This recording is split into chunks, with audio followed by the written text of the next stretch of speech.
Hi friend, সবাই কেমন আছো? আজকে কিন্তু বিপত্তারিণী পুজোয় চলে এসেছি পুজো করতে। এদিকে দেখো ভর হচ্ছে। তো এরকম ভর কি তোমরা কখনো দেখেছো? আমাকে কমেন্ট করে জানিও, দেখো কেমন করে ভর হয়। আর এদিকে দেখো বামুন চলে এসেছে, এখন পুজো চলছে। তো আমরা সবাই মিলে দেখো কতজন সবাই একসাথে মিলেমিশে বসে পুজো করছি, উপোস রেখেছি। আর এদিকে দেখো আমি কেমন এখন বসে মন্ত্র উচ্চারণ করছি। তবে এর মধ্যে দেখো আমি কেমন হাই তুলছি, তোমরা কি দেখে কি মনে করছো আমি জানি না। তো এরকমই হয়, পুজো করতে করতে না উপোস রাখলে এই হাইটা ওঠে, মানে ঘুম পায় বড্ড।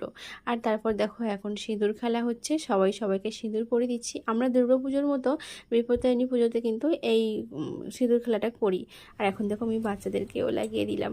আর এই দেখো আমরা পুজো হয়ে গেছে, এখন বাড়ি চলে এসেছি। এখন প্রসাদগুলো সব কিছু তুলে নিচ্ছি, এখন আসনে বসে আমরা প্রসাদ খেয়ে উপোসটা ভাঙবো। তো আজকের ব্লগটা কেমন লেগেছে তোমরা কমেন্ট করে জানিও, আশা করি খুব ভালো লেগেছে। তো